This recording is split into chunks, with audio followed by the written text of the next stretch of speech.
નમસ્કાર અમારા દિલથી વાલા દર્શક મિત્રો, નિવૃત્ત કર્મચારી મિત્રો, પેન્શનર મિત્રો, સ્વાગત છે આપનું આપણી આ યુટ્યુબ ચેનલ ભાવેશ મકવાણા ન્યૂઝમાં। તો મિત્રો, આજની તારીખ 12/2/2026।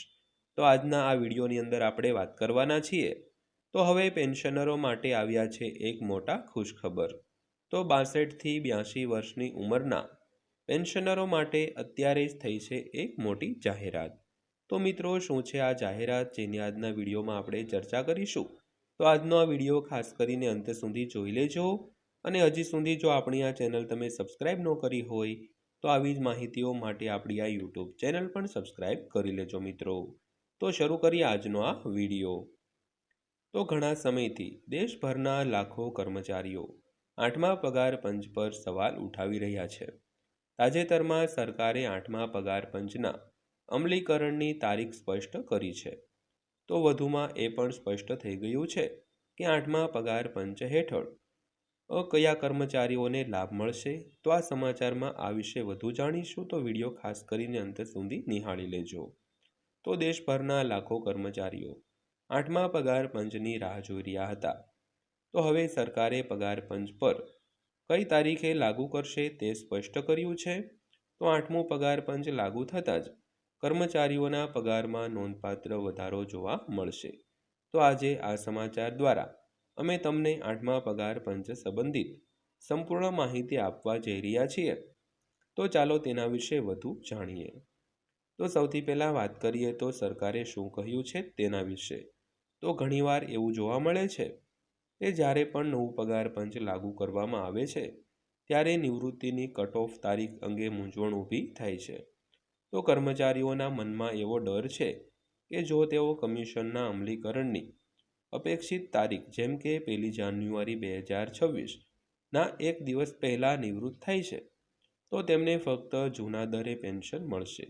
બીજી તરફ નાણાં રાજ્યમંત્રી પંકજ ચૌધરીએ આ મુદ્દે કહ્યું કે નાણાં અધિનિયમ 2025માં એવી કોઈ જોગવાઈ ઉમેરવામાં આવી નથી જે નિવૃત્તિની તારીખને આધારે પેન્શનરોમાં કોઈ ભેદભાવ કે વિભાજન ન કરે। ત્યારબાદ વાત કરીએ તો ભેદભાવ માટે કોઈ જોગવાઈ નથી। તો પેન્શનરો માટે સૌથી મોટી રાહત એ છે કે નિયમોમાં જણાવાયું છે કે તેઓ 31 ડિસેમ્બર 2025 પહેલાં કે પછી નિવૃત્ત થયા છે તો તેને આધારે તેની સાથે અલગ વર્તન કરવામાં આવશે નહીં। માહિતી આપતા નાણાં રાજ્યમંત્રી પંકજ ચૌધરીએ જણાવ્યું હતું કે વર્તમાન નિયમો હેઠળ જ્યારે પણ નવું પગાર પંચ લાગુ કરવામાં આવે છે ત્યારે પેન્શન વધારો સુધારણા દ્વારા તેના લાભો હાલના પેન્શનરોને આપવામાં આવે છે। તો નાણાં અધિનિયમ 2025માં એવી કોઈ કલમ નથી કે જે આ પ્રથાને બદલે મિત્રો। તો ત્યારબાદ વાત કરીએ તો 8મા પગાર પંચમાં આ ફેરફારો થશે। તો જો 8મું પગાર પંચ 1 જાન્યુઆરી 2026થી લાગુ કરવામાં આવે છે તો તેની અસર બે રીતે જોવામાં મળશે। પ્રથમ, 1 જાન્યુઆરી 2026 પછી નિવૃત્તિ થનારાઓનું પેન્શન સીધા નવા મૂળ પગારને આધારે ગણવામાં આવશે। તો વધુમાં 31 ડિસેમ્બર 2025 સુધીમાં નિવૃત્ત થનારા વૃદ્ધ પેન્શનરોના પેન્શનમાં નિશ્ચિત ફિટમેન્ટ ફેક્ટરનો ઉપયોગ કરીને સુધારો છે તે કરવામાં આવશે। ત્યારબાદ જોઈએ તો પગાર પંચની શક્ય ગણતરીઓ વિશે। તો આ વખતે ફિટમેન્ટ ફેક્ટર 2.81 અને 3.68ની વચ્ચે રહેવાની અપેક્ષા છે। તો વધુમાં લઘુત્તમ પેન્શન હાલમાં 9,000 છે જે 8મા પગાર પંચ પછી વધીને 25,000 રૂપિયા થઈ શકે છે।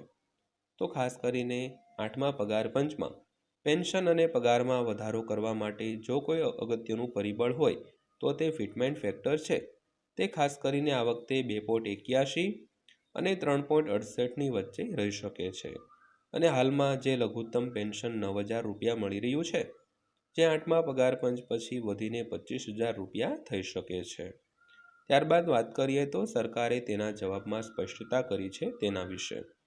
તો સરકારના જવાબમાં સ્પષ્ટપણે જણાવાયું છે કે 31 ડિસેમ્બર 2025 એ કોઈ સમયમર્યાદા નથી જે તમને વધેલા પેન્શન લાભો મેળવવાથી બાકાત રાખે।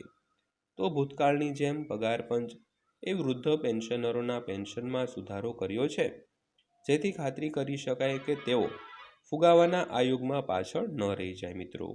તો ખાસ કરીને 8મા પગાર પંચનો લાભ કર્મચારીઓ તેમજ પેન્શનરોને સમાન રીતે આપવામાં આવશે. તો મિત્રો આ હતી આજની માહિતી પસંદ આવી હોય, વિડીયો સારો લાગ્યો હોય તો વિડીયોને એક લાઇક કરી દેજો અને આવી જ માહિતીઓ માટે આપણી આ ચેનલ પણ સબસ્ક્રાઈબ કરી લેજો. તો ફરીવાર પાછા મળીશું એક નવા વિડીયો સાથે, નવી માહિતી સાથે.